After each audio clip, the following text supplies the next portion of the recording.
다들 이게 좀 쭉 펴시고 왼쪽 오른쪽 아래 사실 이거 영상을 몇 번째 찍는지 모르겠습니다. 이것도 계속 그거 있잖아요. 막 갑자기 열심히 찍고 있었는데 또 재난경보 그게 울리더라고요. 재난경보가 울려가지고 그래서 또 다시 찍게 되었습니다. 개인적으로는 맨 첫 번째 찍었던 영상의 그 배경이 딱 글씨가 잘 보이게 나와가지고 딱 좋은데 그게 왜 지금 안 나오는지 모르겠어요. 여러 번 해봤는데 그래서 얼추 맞춰봤는데 잘 나왔으면 좋겠네요. 네, 그래서 한번 복습까지는 아니고요. 자, 이제부터 알아볼 거는 뭐냐? 우리가 아까 이전에는 홉스의 자연 상태에 대해서 알아봤으니까 이번에는 사회 계약에 대해서 알아보게 될 건데요. 사회 계약으로 나아가기 전에 자연법이라는 것에 대해서 알아볼게요. 여러분들 자연권이랑 자연법이랑 헷갈리면 안 됩니다. 이거는 자연적으로 준 법이고요. 자연권은 그냥 자연적으로 우리가 받은 권리를 의미하는 거예요. 권리랑 법은 다른 개념이죠. 자, 한번 보겠습니다. 자연 상태의 결론을 좀 다시 한번 상기를 해볼게요. 자연 상태의 결론은요, 개인이 가지고 있는 자유롭고 평등한 개인들이 자연권을 남용하다 보다 보니까 결국 자유로운 사람은 없다. 만인에 대한 투쟁이고요. 그런 상태에서 인간의 삶은 뭐 고독하고 피곤하면서 불쾌하고 짧다 라고 이야기를 합니다. 근데 만약에 자연 상태에서 사람들이 그렇게 싸웠으면은 우리가 지금 이렇게 존재할 수 있겠느냐? 아니죠. 아마 인류는 멸종했겠지. 근데 우리는 살아있습니다. 왜? 뭐가 어떤 것이 개입했겠죠? 그게 이제 이 자연법이 된 거예요. 홉스가요, 어떤 이야기를 하냐면요, 이 자연 상태의 결론에서 적용하는 두 가지 요소가 있다고 합니다. 일단 첫 번째, 나 죽기 싫어. 조금 더 유식하게 말한다면은 죽음에 대한 공포가 작용한다고 하고요. 제가 홉스 이야기할 때 막 칠삭둥이로 막 태어났다고 하면서 나는 공포와 함께 태어났다라고 말했잖아요. 그게 이제 여기서 조금 드러나는 거지. 그 다음에 두 번째, 나 죽기 싫으니까 살기 위해서 어떻게든 뭐 좀 짱구로 굴려보자, 머리를 써보자, 이성을 쓴다는 거죠.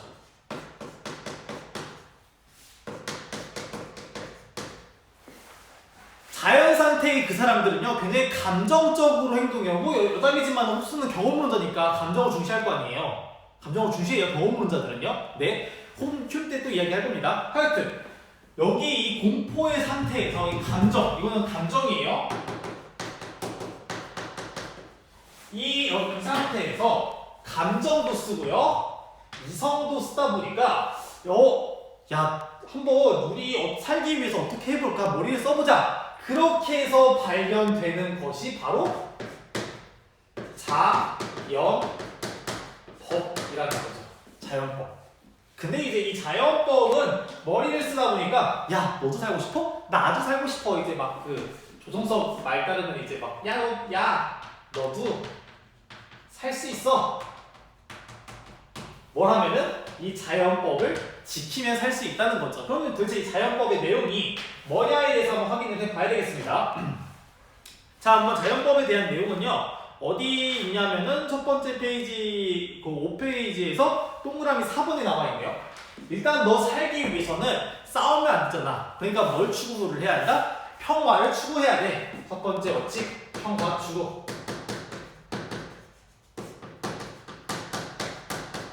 그 누가 죽음의 공포를 가져다주는 전쟁 상태를 좋아하겠습니까? 무언가 편안하게 안정되는 그런 일종의 스테이터스코, 아니 뭐 밸런스 오브 파워, 그 딱 살 수 있는 그 상태가 유지되는 것을 원하지 않겠습니까? 그것이 평화라는 거죠. 근데 두 번째, 너 근데 평화를 추구하기 위해서는 그래도 우리 너가 가지고 있는 무제한의 권리를 포기를 해야 되지 않을까? 라고 해서 나오게 되는 게 이제 너가 자연 상태에서 가진 무제한의 권리 그거를 포기해 라고 해서 자연권의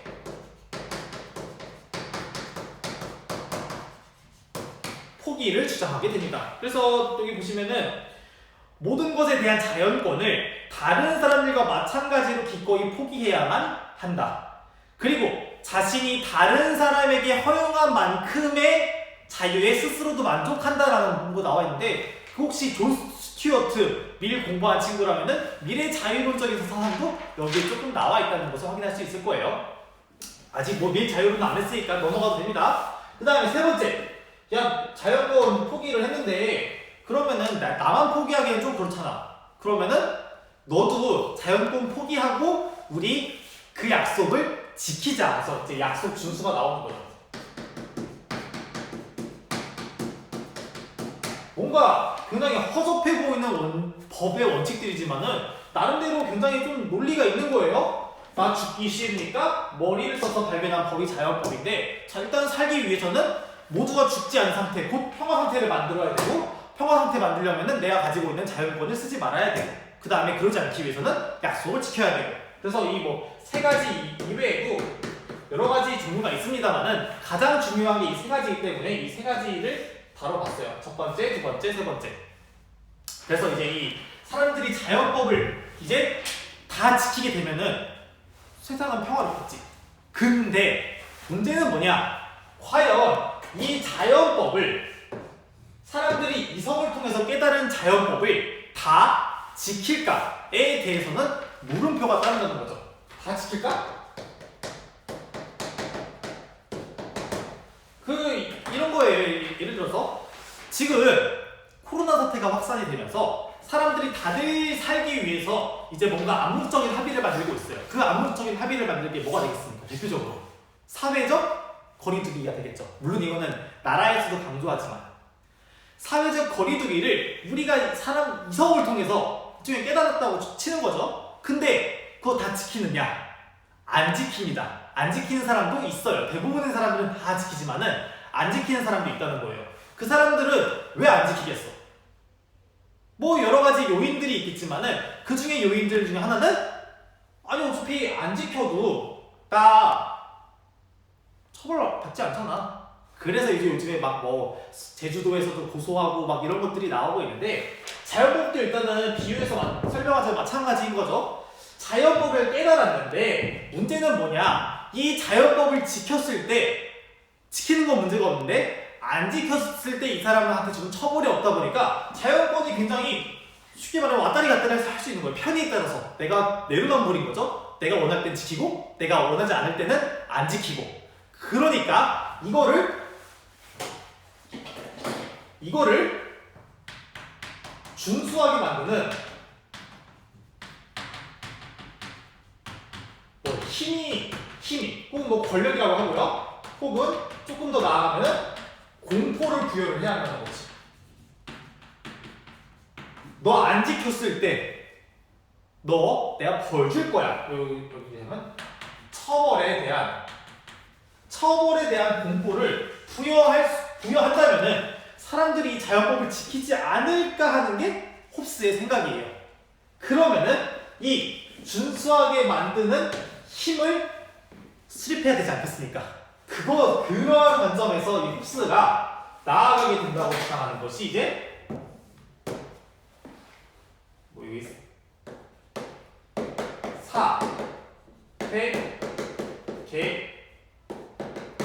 4회 계약이 되는 것입니다. 이 자연법도 굉장히 중요해. 자연법에서 여기로 나아가게 되는 것도 굉장히 중요하니까 숙지를 해주시고요. 자, 그래서 어찌되었든 간에 이제 사람들이 이제 모여서 우리 자연법을 지키게 만드는 한번 힘을 만들어 보자라고 하는 거예요. 그래서 이제 뭐 A서부터 뭐 B서부터 해서 뭐 Z, 이거 우리나라 한국인데 그래서 뭐 가서부터 나서부터 해가지고요. 하하까지 모였다고 칩시다. 이 사람들이 이제 합의를 하는 거예요. 우리 한번 이 준수하게 만드는 힘을 만들어 보자. 근데 준수하게 만드는 힘을 만들려면 우리가 이 사람, 이 어떤 특정인 사람한테 우리가 가질 수 있는 힘을 다 몰빵해 줘야 될 것 같아. 그래서 우리가 줄 수 있는 거는 이 무제한이 가질 수 있는 하고 싶은 권리가 있으니까, 따라서 우리는 자연권을 양도하자. 누구한테? 우리들 중에서 뽑으면은 그 사람이 대빵이니까 좀 뭔가 문제가 있을 것 같은데, 그래? 그러면은 우리 한번 우리랑 관련 없는 제3자한테 양도해볼까? 제3자한테 양도하면은 너희도 만족하는 거잖아. 왜 이 중에서 뽑아서 왜 싸움을 초래하려고 해? 그냥 가장 외부에서 있는 가장 센 사람한테 양도를 하면은 문제 없잖아. 너도 만족? 너도 콜 해서 이 제3자한테 자연권을 양도를 하게 되고, 이제 이 일종의 시그마가 자연권, 뭐 이거 저걸 필요 없죠. 뭐 K는 1서부터 K는 가서부터 뭐 하까지 이 사람들끼리 자연권을 모은 걸 이제 곧 주권이라고 하고요. 이 주권을 가진 이 제3자를 뭐라고 한다? 권이라고 하는 것입니다. 일종의 살아있는 죽는 신과 모탈갓이라고 하는 거예요. 모탈갓. 굉장히 많은 힘을 가진 존재를 우리가 이 리바이어돈이라고 하는 거죠. 다만 이제 여러분들이 보셔야 되는 건 이거예요. 여기. 사회계약을 하게 되는 근거. 자유롭고 평등한 개인이 제3자한테 자신이 가질 수 있는 자연권을 준다. 근데 이제 이거를 주는 대신에 부여가 되는 것은 물론 처벌에 대한 공포가 있지만은, 처벌에 대한 공포를 주는 대신에 우리가 나는 이것만큼은 지켜줘 라고 맺는,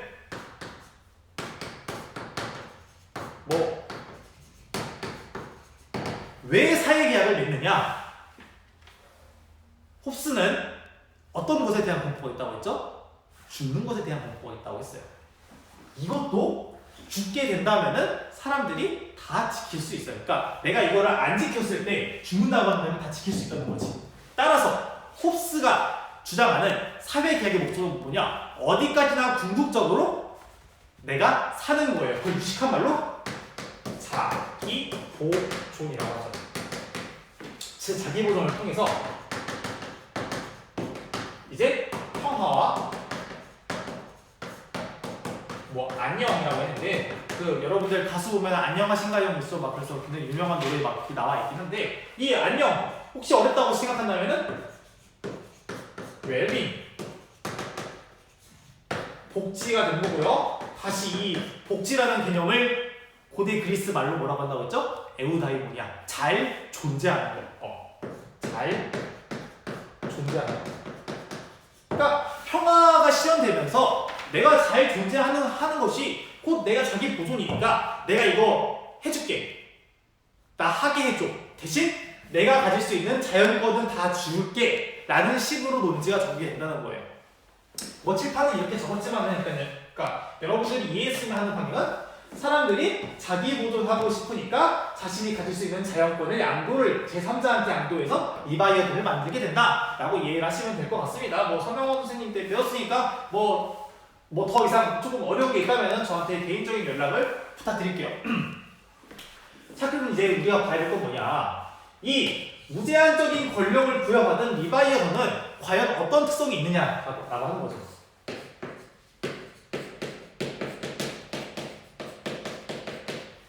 이 리바이어돈의 특성은요, 그냥 소위 말하면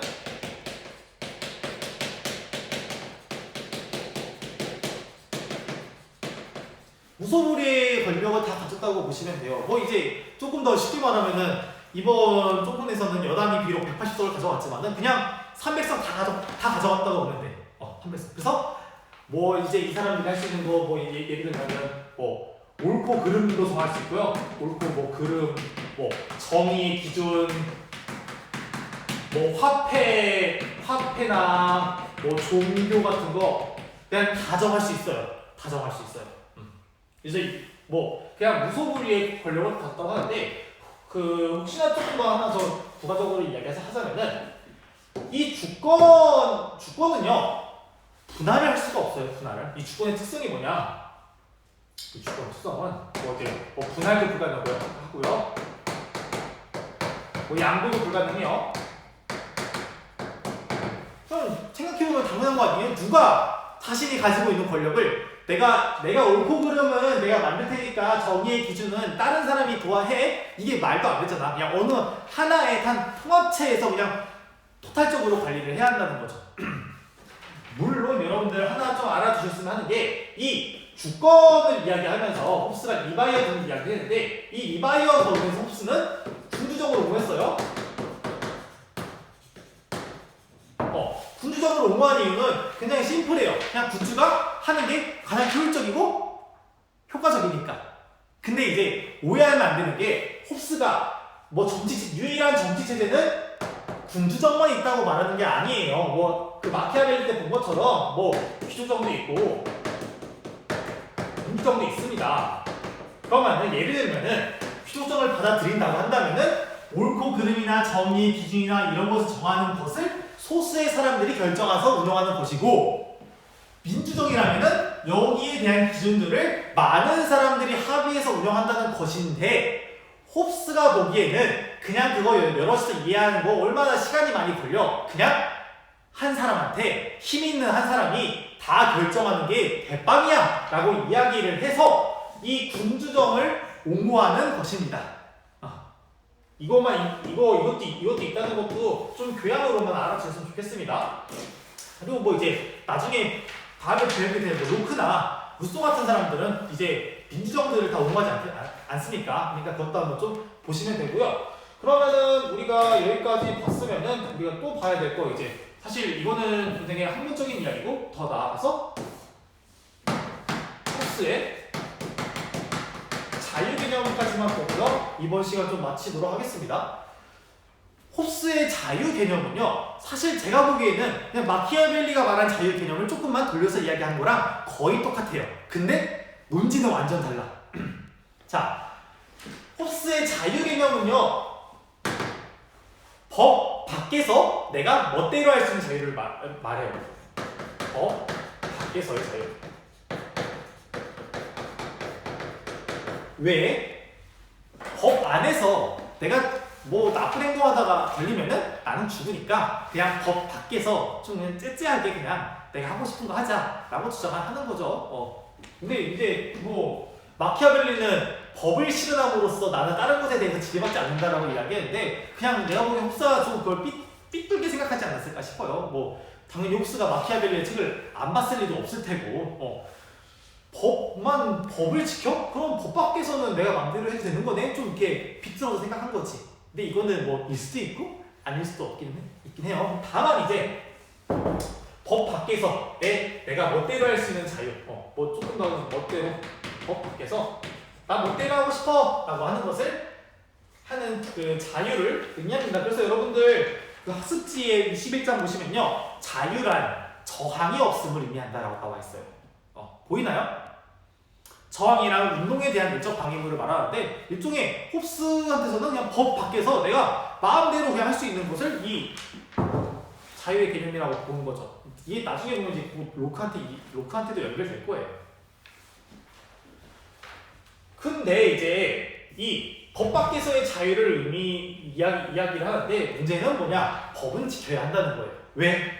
이 사람이 안 지키면은 우리 자기 보장 안 될 수도 있으니까. 근데 이제 좀 애매한 게 이제 홉스의 저항권 개념이 나오게 된 거죠.